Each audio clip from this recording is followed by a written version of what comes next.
everybody. Welcome to another episode of What a Hell of a Way to Die. It is me coming to you from my new studio, which is basically just a different house. Hopefully, it's not too echoey in here.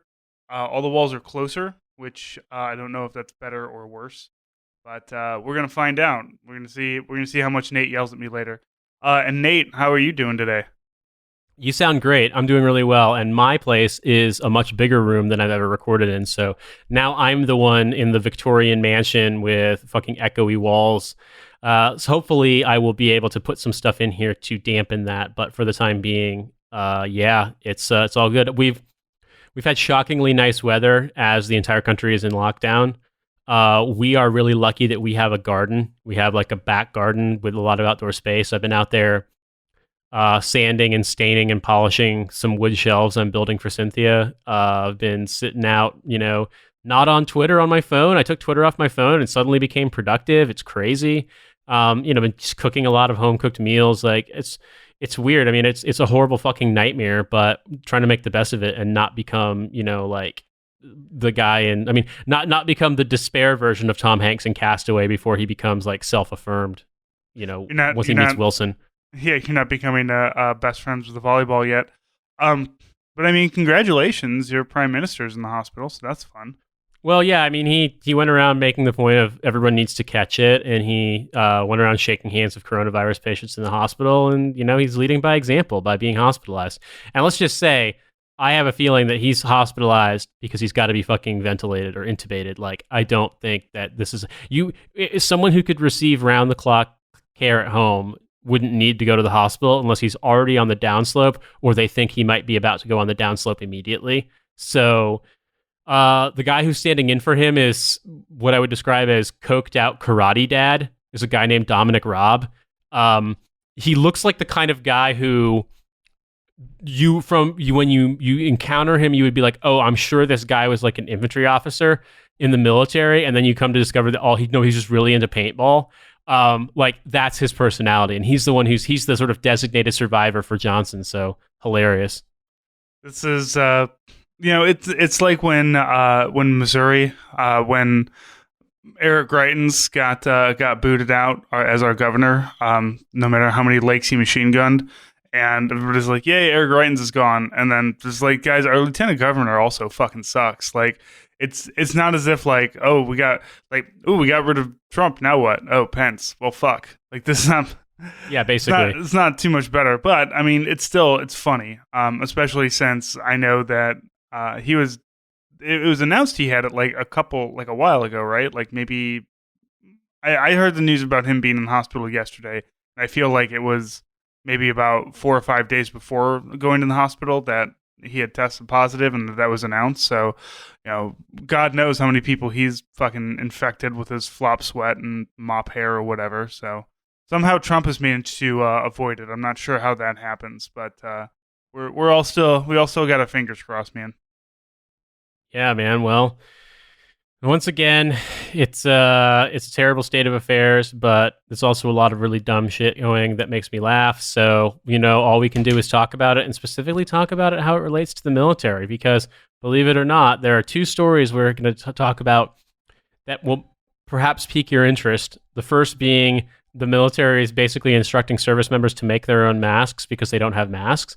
And the second is that recruitment is, of course, down during the coronavirus epidemic because recruiting stations aren't open.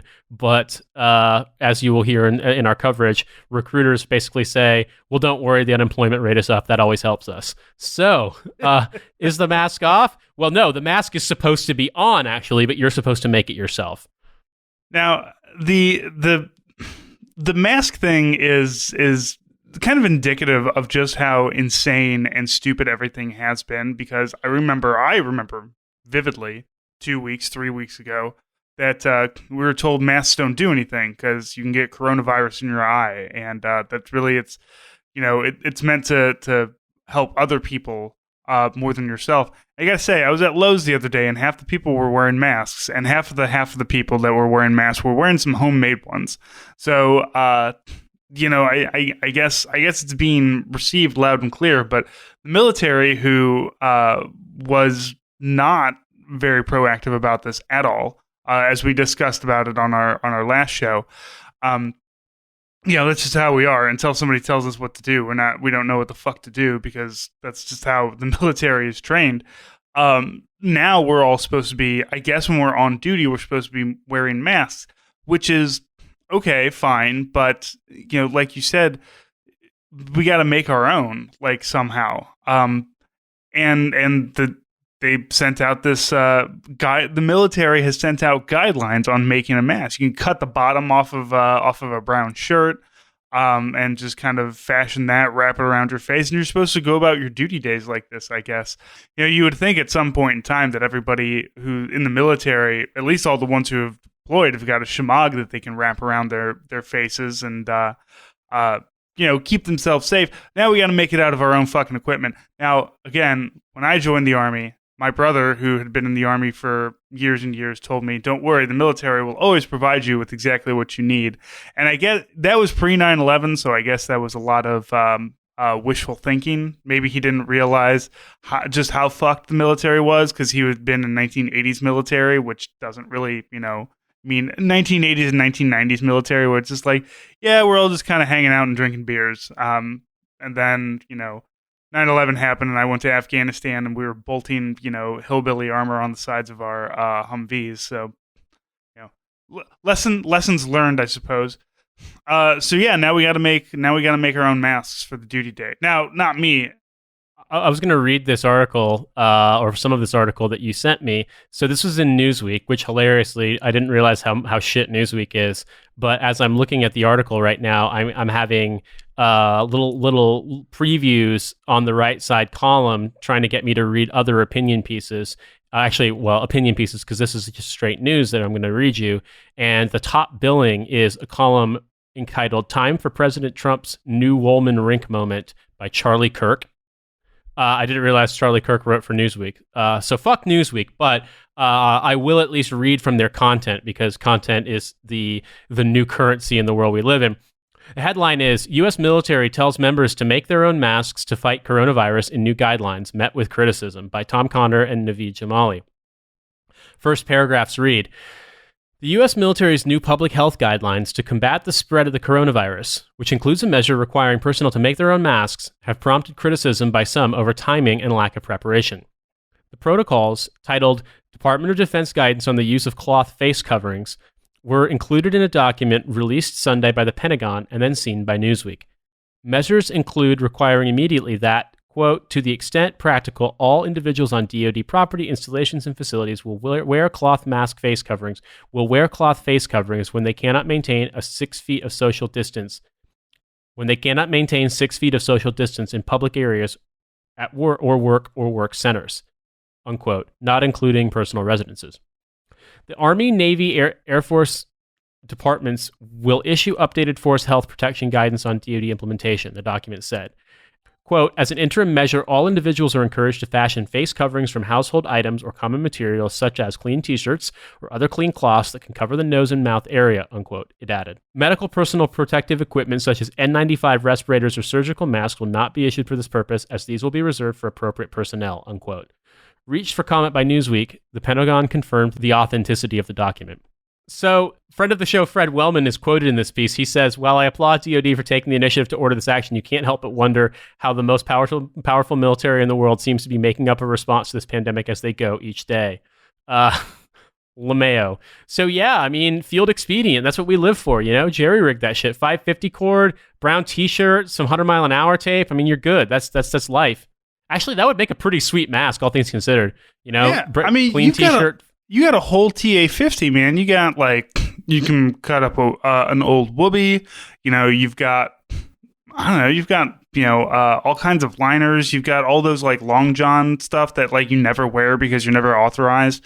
And for us old heads, we've got a lot of the older clothing, probably still sitting around. I'm sure there's, some old waffle top that you're not allowed to wear, or maybe a fleece, when it gets cold, because guess what? This is going to stick around for a while. So, once winter comes around, you can use the old green fleece and turn that into a face mask and keep yourself warm. It'd be pretty nice.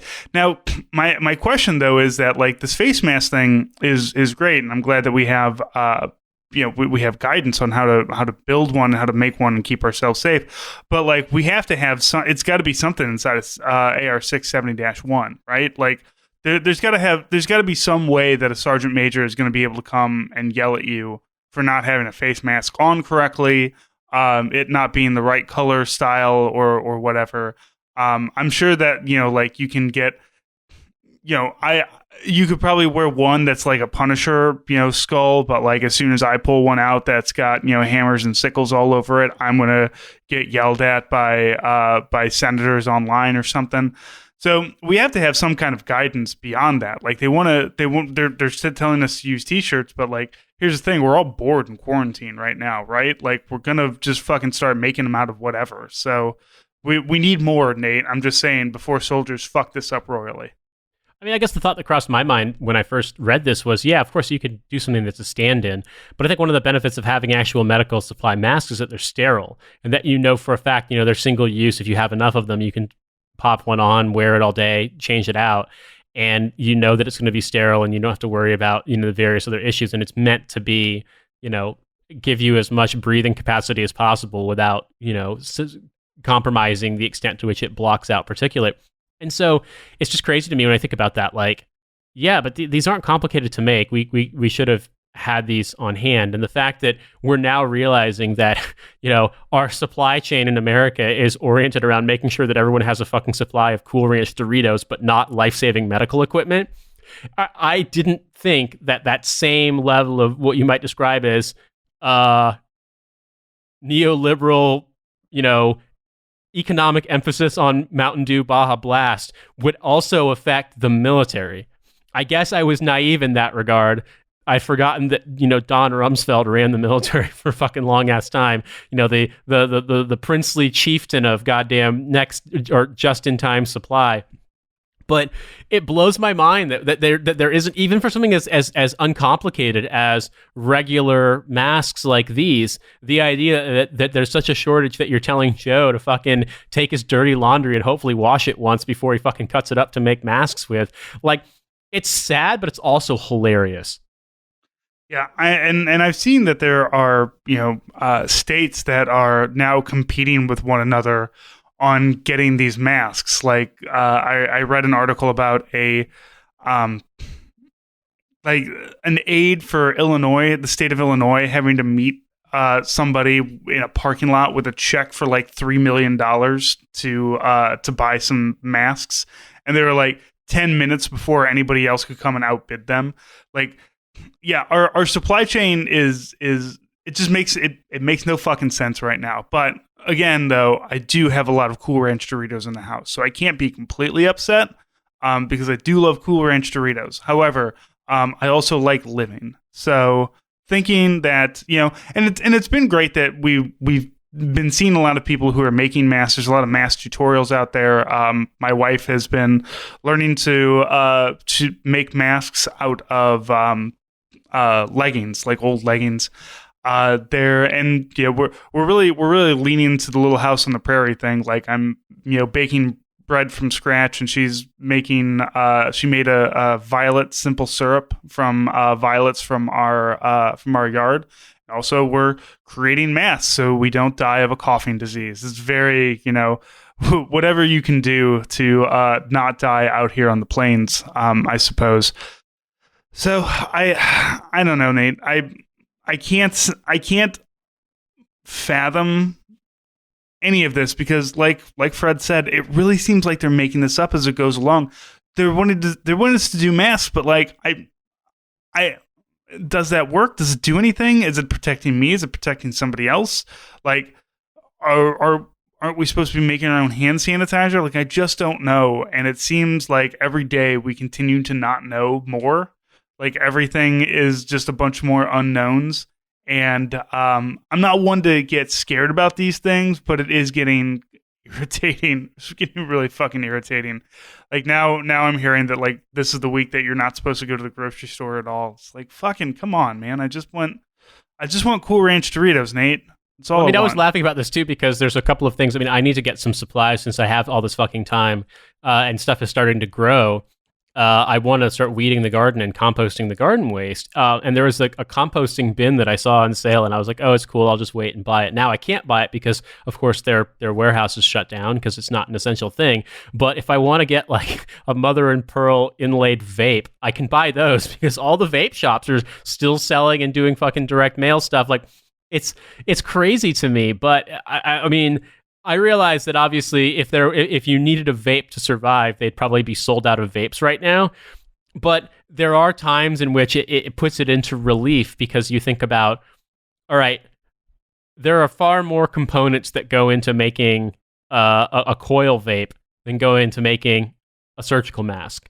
There are far more components that go into making Cool Ranch Doritos than there are into making a surgical mask. I mean, quite frankly, I don't know how you derive those essential elements to make those chips taste like Cool Ranch, but I imagine there's a much more complicated chemical process than sterilizing some fucking cotton and some elastic. And so the weird thing about it is that for something that's already constantly in use, for something that you understand there's a need to have supplies, it just, to me, I remember a couple of days in the very beginning of the Iraq War, I was following the news really closely.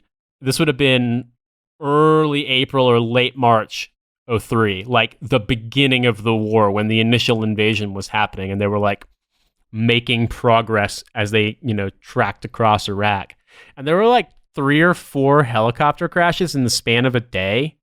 And I just remember somebody posting, this was of course the Something Awful forum, somebody saying, like, damn, we spent hundreds of billions. How can we not fucking fly a helicopter? Like, do we just, all that money in helicopters just can't fly? And obviously, there was like a once in a century sandstorm during the invasion, probably an omen of things to come.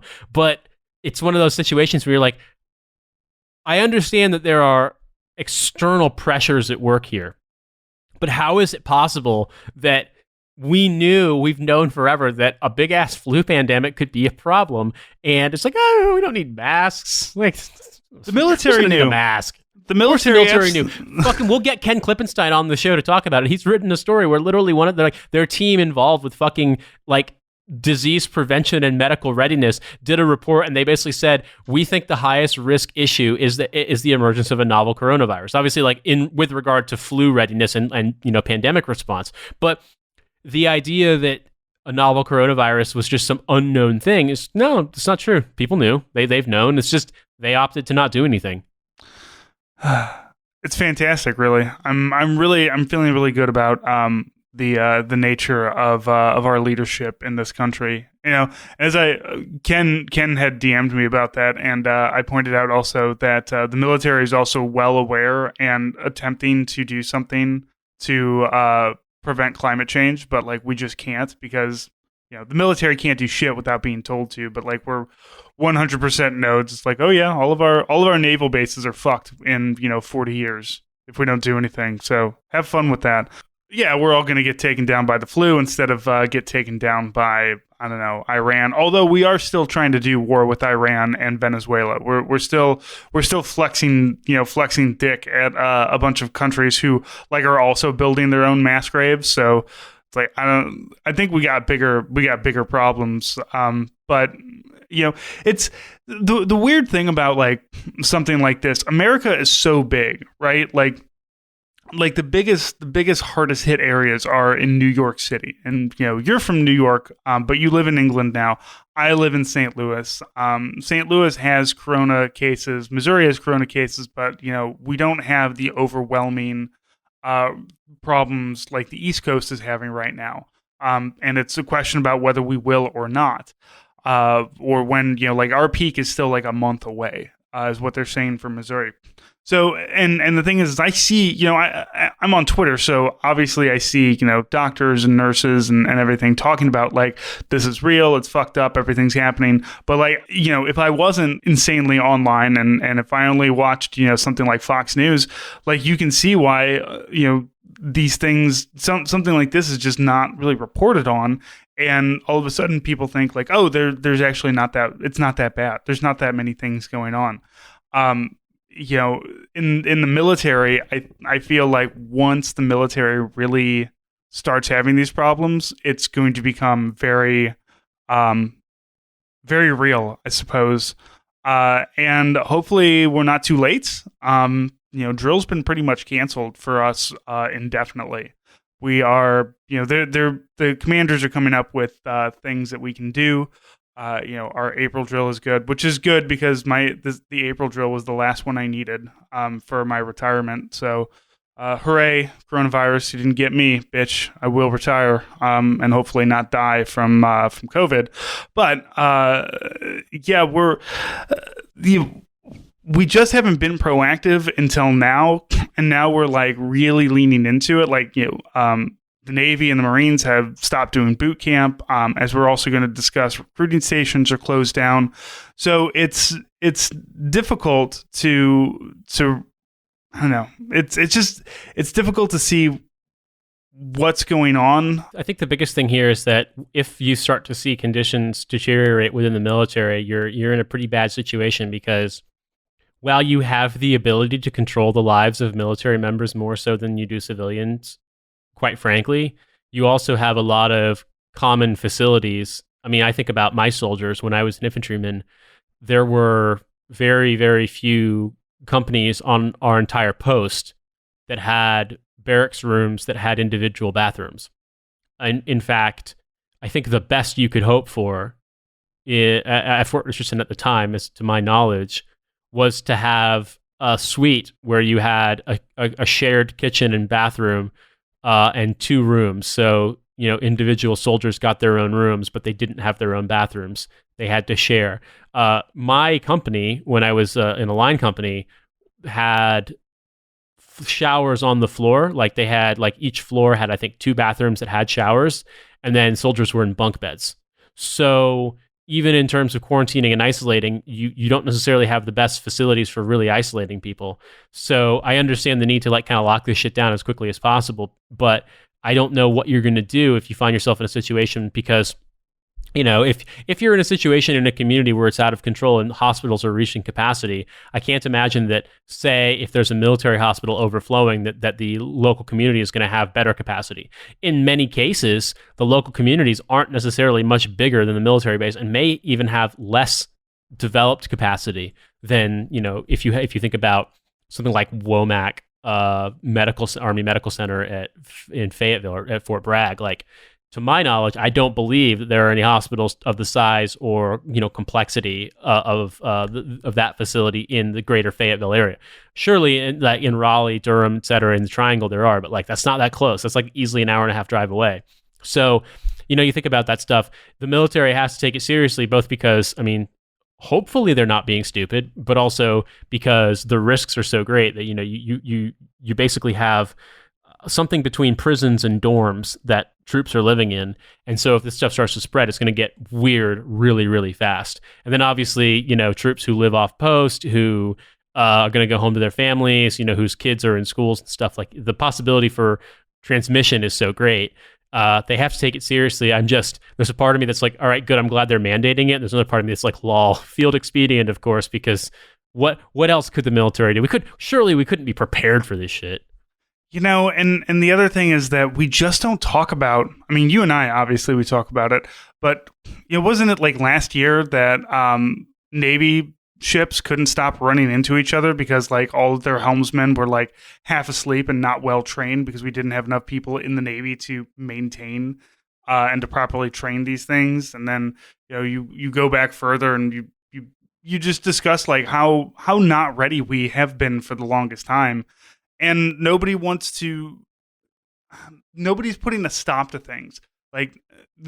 Training has obviously slowed down, but we're still doing all of our dick swinging across the country or across the world. There's still a lot of attempts to flex imperial dick at as I said, Venezuela, at Iran. I'm sure that we're still posturing with Russia, as we all do, but it's just it's such a ridiculous thing because that you're just going to turn it into it's we're still out there, but also we're all coughing because everybody's slowly fucking dying right now. and eventually there's going to be some kind of weird collapse that nobody sees. I feel like, the end of the empire really isn't like the United States collapses itself. It's going to be one of those things where, like, the Roman Empire kind of just did it in pieces over 300 years. It's going to be something like that, I feel. Yeah. I mean, eventually it's one of those things where stuff just starts to. You basically. So hilariously, we recently had an episode on Trash Future where we interviewed a historian who does a podcast about the fall of Rome and talked about sort of what that was like on a day to day, even century to century basis. And really, what it is just stuff stops working. You have to start depending on local things because national things or supranational things don't work. Like, you can't get the mail anymore. Like, you can't depend on the federal government for things. And weirdly, when you describe it, like, it's not okay the Visigoths sacking Rome, but more like when you can't depend on the state to do its state functions, you look for alternatives, and those alternatives are almost invariably local. And so the question becomes, what's that going to look like, in the United States when you can't depend on you can't depend on the federal government, so you in St. Louis have to kowtow to the fucking chiefdom of Chicago or something like that to be able to fucking provide supplies. Yeah, it's gonna be great. This is why I'm planning on having nothing, a house filled with micro farming and shotgun shells. It'll be just like Fallout, except this time, hopefully no super mutants. Well, you know what? Here's the thing, right? The positive news for the military is, recruiters are making mission. Now, why are they making mission? Well, actually, probably because their mission has been relaxed, but also because the logical follow-up to this kind of, earth-shatteringly massive crisis is that all of a sudden unemployment is skyrocketing. Like, unemployment is at levels unheard of since they started taking weekly unemployment numbers, which I believe was like in the 1960s. Last week, we had something like 6.5 or 7 million people claiming unemployment, new unemployment claims, in addition to the 3 million of the previous week. So that brings the number to 10 million unemployed. We've never had an increase this fast before. So I'm going to jump ahead really quickly because there's a hilarious quote in an article we found. It's on Fox News, so fuck Fox News. I won't link to it, but it's an interesting story regardless. Basically, they're supposed to be wearing the mask because they're supposed to be preventing coronavirus, but instead they went mask off. Here is the one of the later paragraphs in this story. Recruiters have seen rising unemployment as a possible drive for new recruits to join the armed services. This week, reports stated that over 701,000 jobs disappeared in March. Unsurprising, after nearly 6 million people have now reported for unemployment. Army Staff Sergeant Bradley Martin, a recruiter in Tampa, said he spoke to a young man who, like many, got laid off because of the pandemic's economic impact. Quote, he was sitting around thinking about his future and he said he wanted to do something to be successful, said Martin, who spoke to the prospect through FaceTime about Army careers and the tuition reimbursement program. Quote, we ended up having a great conversation. I mean, I can't be mad at vultures for picking over dead like this, but like also fuck off, man. Like this that's what recruiters do, but like if that's the silver lining in the cloud, then like we're super fucked. Yep. And I mean, the military is not it's not delivering Postmates, man. It's not a thing that you can just be like, I don't want to do this anymore, and then you just walk away. Like, they fucking take you and throw you into a grinder for like, multiple weeks, 9-10 weeks, and then you got your advanced training, and then you're in the Army for like 4 fucking years. And this isn't something that's great for like a family of 4 or whatever, like the dad lost his job at the firm and now he's got to go become a fucking lieutenant in the military. Although I do see that coming as a sitcom fairly soon, I suppose. I can't be mad about recruiters doing what recruiters do, but God, man, this like callous way of just being like, well, I mean, unemployment's up, so that means that everything's good for us and that we're going to be able to get what we need to get is, it's fucking garbage, man. And I fucking hate recruiters so much. Just so much. I mean, I think that this is as good a time as any to say the official policy of this podcast is don't join the military. Exceptions will be granted in the situations where people are completely out of options if they know exactly what they're getting themselves into. But I feel like the default blanket statement should be don't join the military. And obviously, I think that this is one of those situations where they very much are going to take advantage of this. And I think one of the things too is that recently, under Trump, the military has started growing again, or at least the army has started growing again, and so they already were needing bodies more than the current levels of recruitment were able to provide. And one of the biggest points of contention that we saw, in comments from recruiters was that particularly in the more populous states in the US, in places like California, the minimum wage is high enough that a person making a minimum wage job effectively is going to be earning more money than a private would earn in salary. Now, obviously, if you're a private, your food and housing are covered and you have health care. But to a 19-year-old, I mean, if I can step into the mindset of a 19-year-old, hopefully successfully, maybe unsuccessfully, I would presume that those benefits don't necessarily seem super valuable right off the top. If you're looking for money and you're looking for dollar signs, you're looking for what are the figures going to be, and the figures aren't high. Like, yes, you've got benefits, that things like future college education, and yes, like you said, the money that you earn is basically pocket money because you don't really have to spend anything when you're in. But then you also have to give up your freedom, and you have to live in basically like prison dorm, and you have to be told what to do and get yelled at because your hat is the wrong color, and so on and so forth. So in a way, the strength of the economy was shit in the sense that it wasn't providing stable employment. It wasn't providing opportunities for people to step out of gig work. There weren't benefits to cover the problems of the hideously high costs of health insurance and health care, but there were hourly jobs to be found. And so the military was struggling getting people given those conditions. And so now in this massive reversal where, you're seeing millions of people unemployed, I do get the impression that a lot of folks for whom military service was a thing they'd considered, but it wasn't really like the thing that they thought made the most sense at the time, you're going to see a lot more people joining. And Lord only knows what that's going to look like. Because, I mean, like you said, Francis, there is a contingent of Trump's administration that's still really horny for war with Iran.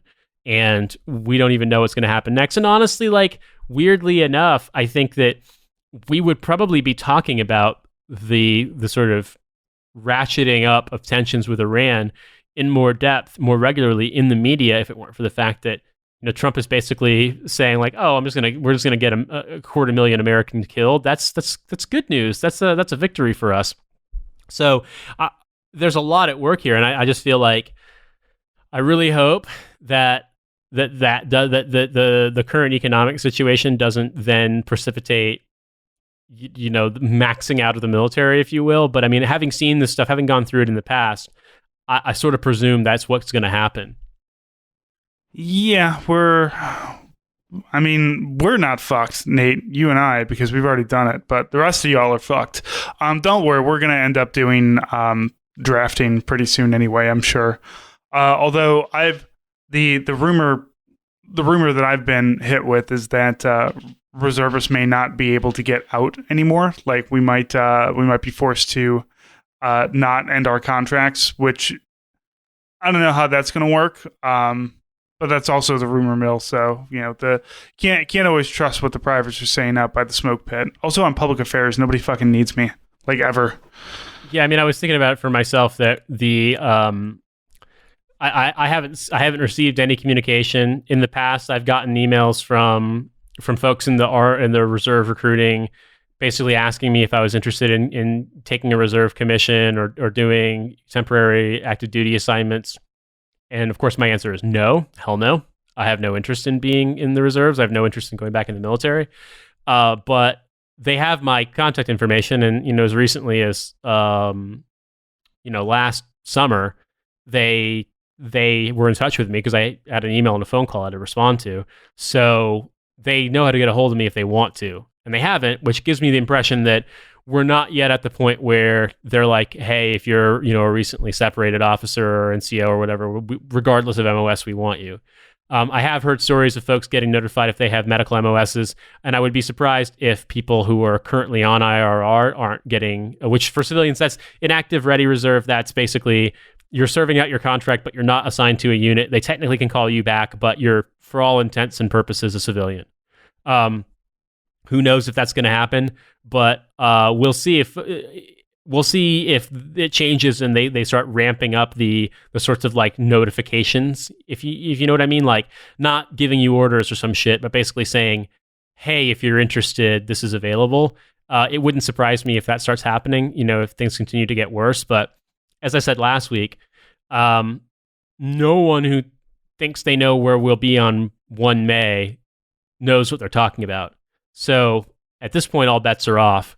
At this point, maybe a lucrative career would be securing a supply of usable masks and then selling them to troops, like setting up a shop outside of Fort Bragg, like a little fucking roadside stand selling masks just to make some money off Joe. That's the real American economy.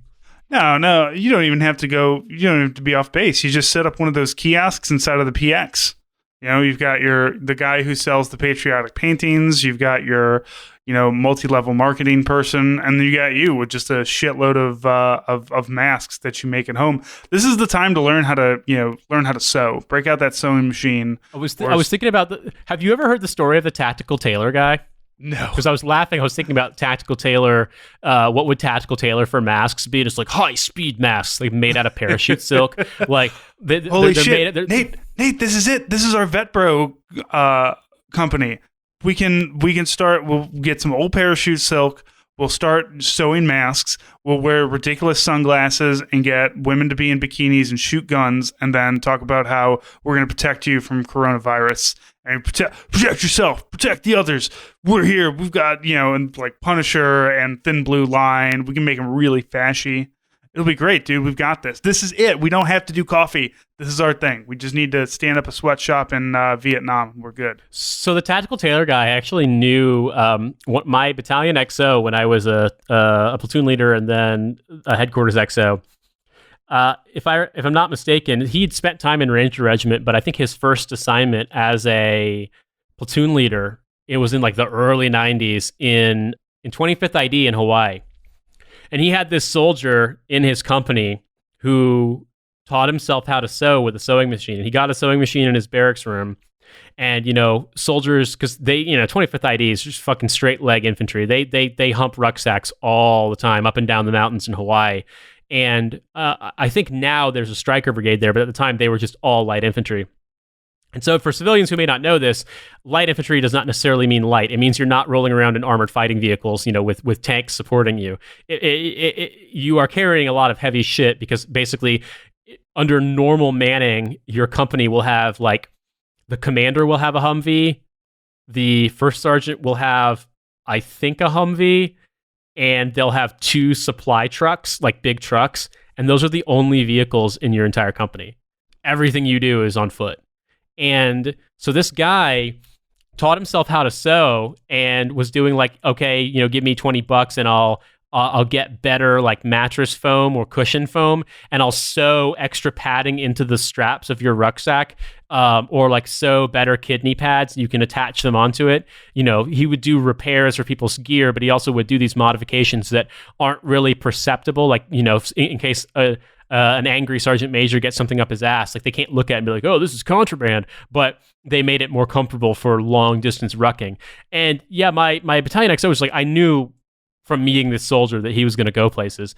And sure enough, he got out and started this company that made modified ruck parts and things like that. They made gear carrying like webbing and stuff to when we adopted, I think it's called the front-loaded carrier. I can't remember. I think the FLIC, whatever the fuck it stands for, the gear carrying thing that you'd wear, they made like cooler, better versions of that were like way more modifiable. And of course, all the high-speed units where people were allowed to pick their own gear were buying stuff from Tactical Tailor. They made custom rucks, etc. So he set up this shop in Tacoma, Washington, and Yeah, made it into this huge business. Then, sadly, he bought a Lamborghini and nuked himself on the road with it. But up until the moment that he nuked himself in a Lamborghini, his was a career of Joe actually making good on barracks room promises, in the sense that he figured out he had a skill at this stuff, and turns out making money off the troops is probably the most solid way to have an income in America. It doesn't necessarily have to be good stuff for the troops. You just have to be able to sell it as stuff for the troops, like the dumb devices that we've talked about on this podcast numerous times. And so maybe that's the point here, is maybe aspiring tactical tailors need to score some parachute silk and start making high-speed masks, and, you know, make a name for themselves, solve this PPE shortage, get an AAM out of it, and then hopefully don't, you know, go on to have success, but don't kill yourself in a Lamborghini. That's the most Joe story, because he still dies in the end from a Lamborghini. If only he was also, like, you know, all in $40,000 worth of debt at the same time, and getting a tattoo in the Lamborghini while he was driving it under the influence of spice. Then it would be truly the most Joe story on the planet. Yeah, so always remember that the troops are still making money. So do something that the troops will buy. And apparently here it is, masks. Make some Punisher masks that the troops can wear. Because I mean, you know that there's going to be there'll be some commanders that don't like it, but for the most part, you can get away with that, I'm pretty sure. So, unfortunately, we got rid of our sewing machine, so it's going to be up to one of the rest of you. Also, I have no idea how to use a sewing machine. So I was going to say, I had to sew in middle school, because in home ec they taught us how to sew, and like, if I remember correctly, boys had a project where we had to make a pair of boxer shorts, and girls had a project where they had to make like a skirt and out of plaid, basically. And I remember my boxers being a fucking abomination. They were like something between a kilt and a diaper. And so I cannot imagine that I am the person who's going to lead you to glory when it comes to sewing. But some people out there are really good at it. They just grasp it in a way that others don't. And, you know, so if you've got that skill set, there's money to be made. We only sell Han Solo sculptures on our store, so sorry, we can't help you sell your masks. But if you want some pro tips on troop themed business, there's this really great company called Black Rifle Coffee Company. I'm sure they're willing to share all of their business success stories with you. Go look up 9-line t-shirts and just copy, you know, whatever like the really racist stuff you find, just do that, put it on a face mask. In fact, take 9-line t-shirts, cut them up into face masks, and upsell them that way. I think you'll be fine. Yeah, it's not gonna be us, but it's gonna be somebody. I'm surprised that this hasn't come up yet. So hopefully somebody. I just like I said, I just want somebody to take this idea and run with it. Yeah, I mean, the thought had crossed my mind that we're living in an era in which we're going to get to see, you know, live and in color, why all of the economic priorities of the last 40 years have been wrong.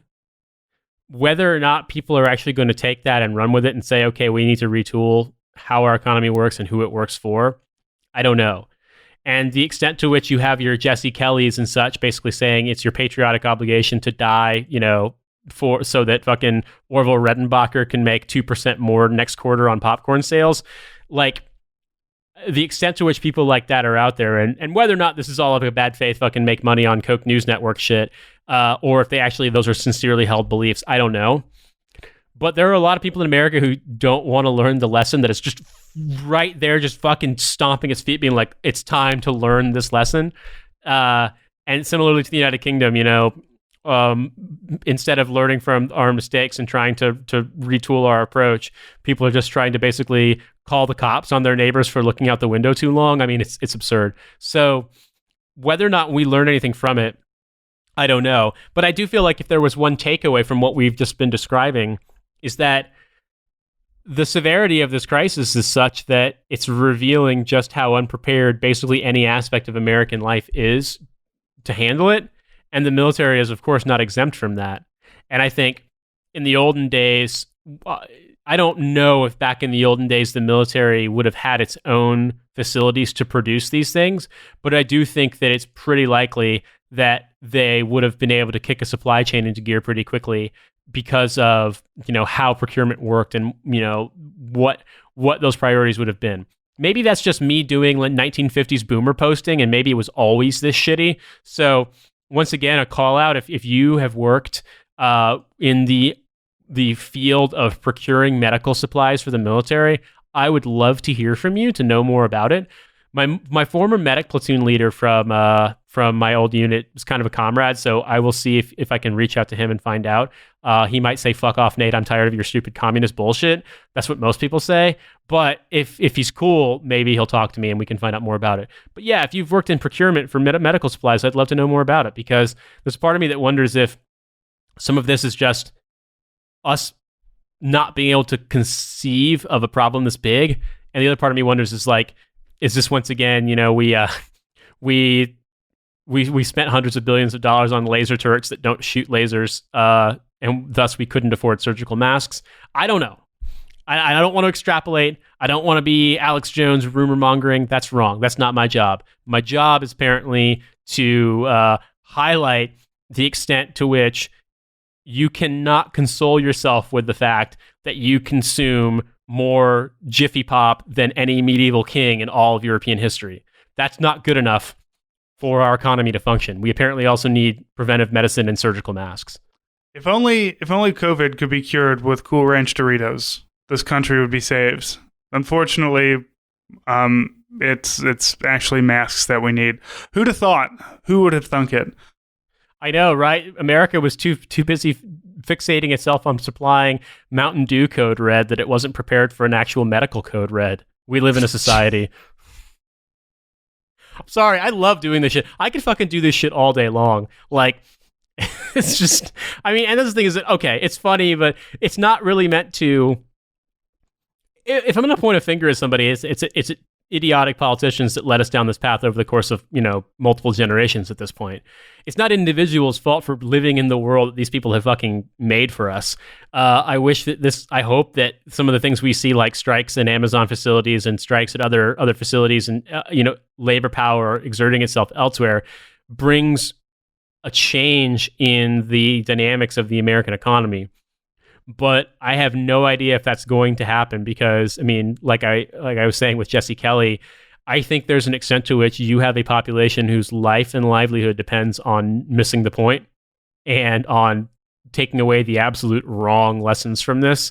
So where this leads, I don't know. Will people just say, okay, I don't give a shit what Jesse Kelly or Charlie Kirk or fucking, whatever weird Navy SEAL like Jocko Willink or whatever the fuck that guy's name is. I don't care what those people say. I actually care about not dying from coronavirus.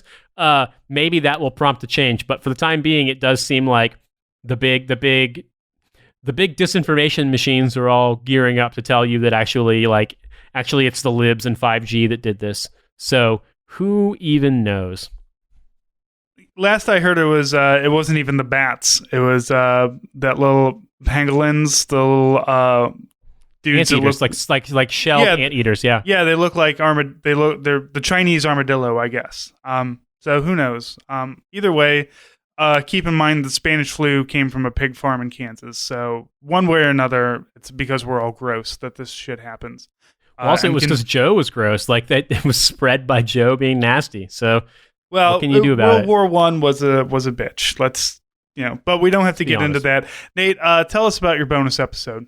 So I had an opportunity to speak with a friend of mine, Ben Natan, who's an actor in New York City who has been involved in left-wing Jewish activism in the United States for a while. He has a really interesting background because his mother is a Jewish American. His father had actually left Israel when he was 16 to avoid conscription.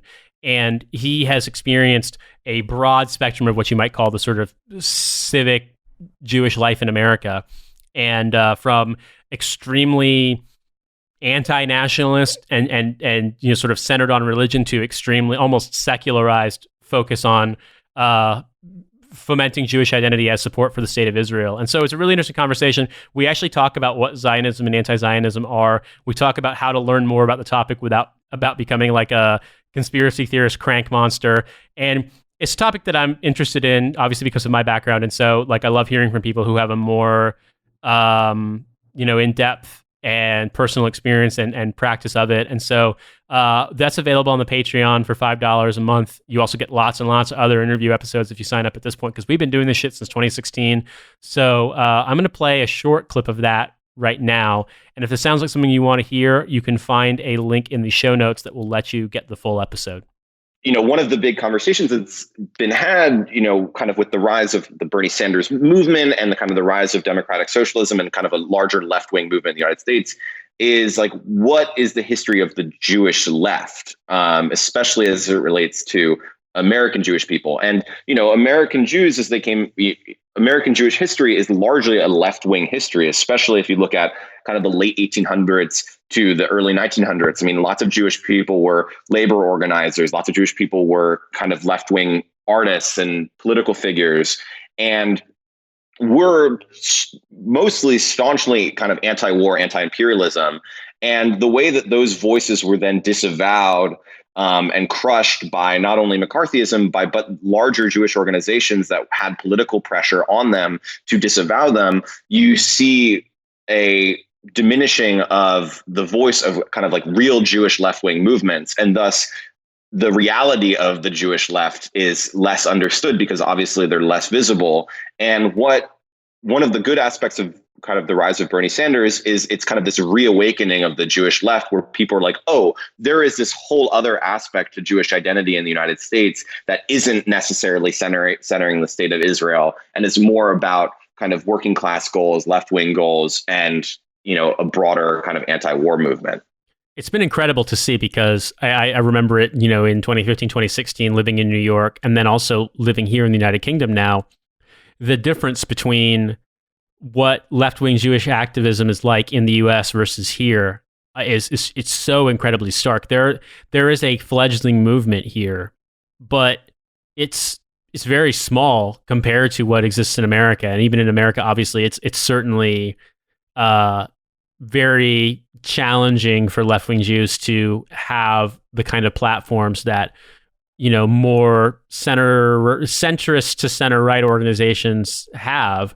But man, it's almost non-existent here. I mean, a left-wing Jewish organization, you may have heard this story, that's really they're both like they run a shul, they'll put on seders and things, they are really involved with Yiddishkeit as well, but they're extremely left-wing. As a group called Judas, they had a seder and invited Jeremy Corbyn because he's their MP. Even when he was he's about to stop being the Labour leader, but he was always their MP in Islington North. And basically, they found themselves in the spotlight being called anti-Semites because they're not even, to my experience, not even explicitly anti-Zionist so much as they're anti-occupation, and they're anti the sort of Israel nation state under the Likud party.